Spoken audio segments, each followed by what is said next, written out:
Hi, everyone, and thanks for listening in again. This is Keith Hughes, and today I have a very special guest, a special friend of mine, Trevor Banister, who is here as kind of the beginning of a little question and answer series where Trevor has a couple of questions he's going to bring up and we're going to discuss, and hopefully there's some great value to this discussion. So Trevor, thanks for coming here. Yeah, thanks for having me, Keith. I always enjoy our conversations, and it's great to record one as a video podcast. They're always good. I wish we could catch some of those at the restaurants we've had. But Yes.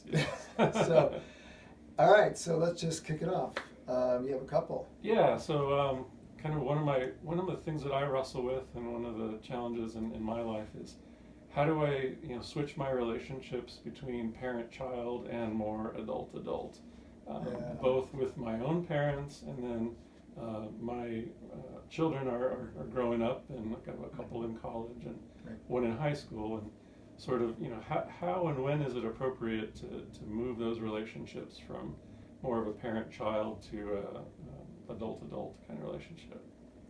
That's something I see a lot in my work, where there isn't exactly a manual about that era from 17, 18 to 24, 26, that whole period of time where the child, if you will, is moving into adulthood, and then they're really making some great steps into it, but the relationship between a parent and a child is sort of this kid-adult dynamic, and it really becomes frustrating for the child, for the young adult, and it's frustrating for the parent. And because there's this, it's like a cognitive dissonance, really, where as parents we always see our kids as kids. Yeah. But they walk through the door and they really are 22 years old or 23, but our head has them as 10 or whatever. And so it's a disconnect, and it's a thing where we have to first realize and catch it that they are adults, and I got to figure out how I change how I relate and identify what they really need. They don't need parenting, they need an adult with them to kind of stand beside and look at the world.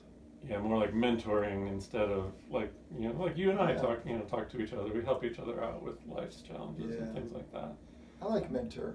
I think it's tougher for parents in some ways. Kids seem to be very dynamic and shift quickly with the times, and learn things very quickly. But as an adult, it takes me a little while longer, I think, to shift. And in my life, it feels like sometimes that's the challenge, is that I'm not moving quite as quickly in these things as my kids are. If you were to pick, like, when, you asked the question when, sooner the better. Okay. I think it becomes really frustrating and difficult when they're 24 and we kind of decide then to kind of treat them as adults. By then they're pretty frustrated with us. I always have encouraged myself and ourselves and other parents to you want to raise adults. Sometimes we get into the trap of raising kids to be kids by protecting too much, protecting from failure and falling down and taking risks and things like that. So I always encourage people to try and raise adults. So right around that time of 17, 16, it's like start calling them to be an adult. Look at them as someone who's really not needing as much parenting, but some mentoring, coming alongside, having them make their choices. Yeah. And whatever is kind of okay. Like these are some learning years. Like it's okay to not be perfect. It's okay to. And maybe it's okay to let that mistake happen.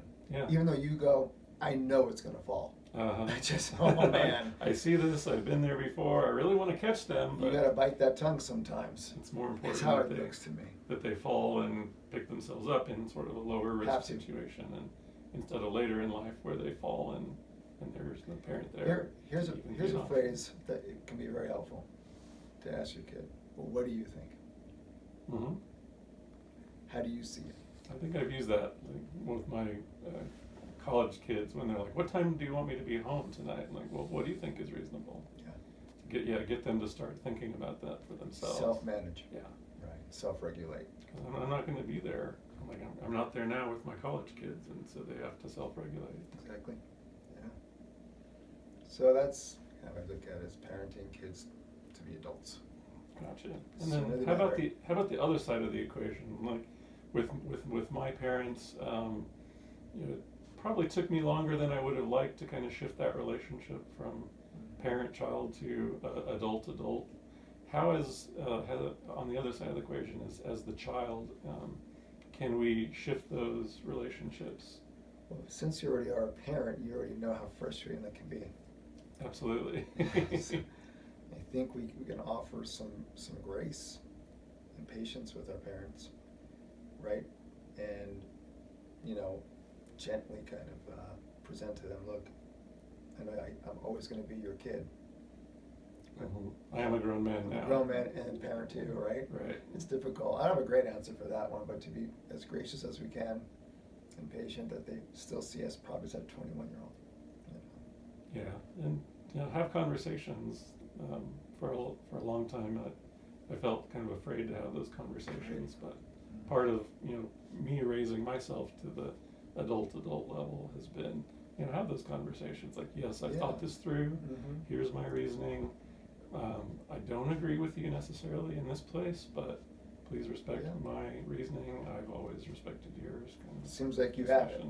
Well, it's always always a journey, I think. Yeah. So, but yeah, done some work with my parents to kind of switch that dynamic Right. up in the last 5 or 6 years. So. It's difficult. All right. What's the other one, sir?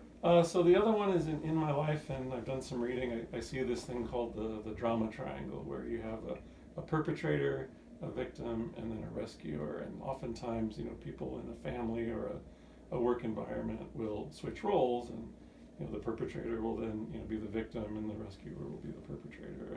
And so I feel like it's kind of a toxic triangle. And how do we get off of that triangle? How do we make choices to really be in better relationship with each other, and not have these 3 roles that kind of separate and divide our relationships? Well, assuming that this particular model is saying this is across the board for all of us in our culture, if these are the only 3 archetypes being presented, I would take the position that each one has their own responsibility in the drama. Rescuers are in their position for a reason. Either you're cast in that or you chose that, and that's it's another kind of a role and behavior that we avoid ourselves and try and cover up something in our own lives sometimes. It's great to be a rescuer, but the tough part about rescuers is that they also need rescuing themselves or help. Yeah, those roles can shift. Shift around. If you rescue so much, then you slide into victim, or can slide into perpetrator sometimes. And It's tough, and in the perpetrator realm, that's the realm of aggression. It manifests itself in many ways, and then unless you get a grip on yourself and you get accountable with your life, the world will make you accountable, and that's a really rough position. And of course, the painful existence of victimhood manifests a lot of different ways, and it's not often taught this way, but for a victim to recover and be empowered, it's when they take responsibility for their participation. I've seen this so many times where victims call in the offense to the world because they haven't addressed their wounds. Okay. And the wounding keeps happening in a really tough, in a really bad pattern. They never fully heal, and so they unfortunately keep pulling that scab back and making it worse and worse. Being in pain is a provocative place to be, and if it's not healed, then we become provocative in our own victimhood. Yeah, keep getting hurt again and again and again. Now becomes a way of relating. Becomes a bad pattern. Yeah, and the habit of I need to be hurt to uphold my victim identity and things like that. That's another powerful position. We look at the 3 positions: a victim, a perpetrator, and a rescuer. they're all very powerful spots to be in. And power is a very deep core drive in all of us, one of those deep forces we all have that compel us to do all kinds of things. We need power because it keeps us safe in the life we have, and it's figuring out how to manifest that in a very more productive, accurate, wise way. Mm-hmm. How do you seek power in your life? So would you say that trying to give up a little bit of your own power voluntarily could be maybe the most powerful thing that you do to build relationships? I like the idea of giving up your power voluntarily, Mm-hmm. or how do you empower others? Yeah, that is a tough space, because we can control ourselves, but obviously we can influence others, but we can't control them. And allow people to be powerful toward you in a good way. Mm-hmm. In a healthy way, instead Right. of that destructive victim, perpetrator, rescuer way. Exactly. Like, I think have a positive power in my life instead of a negative power. I'll change the word power into certainty. Okay, yeah, I like that too. Everyone likes certainty and security.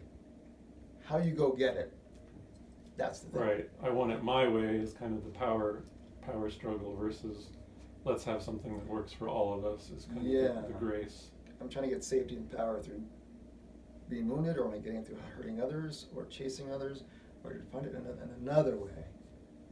Maybe that's the breaking out the triangles to find your certainty in life in a different way.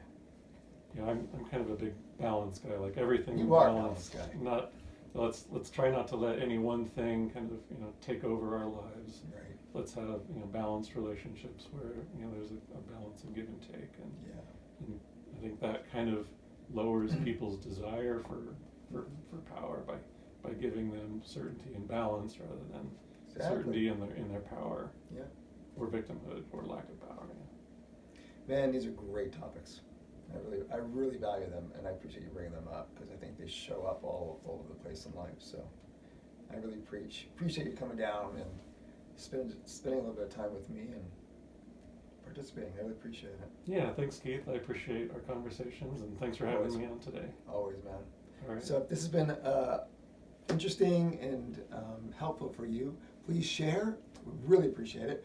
And please subscribe below if you want to see more videos and topics. And if you want a topic to be discussed, please message me, and we'll see how we can address that next time. Find me at keithcounseling.com for more information, and have a great day.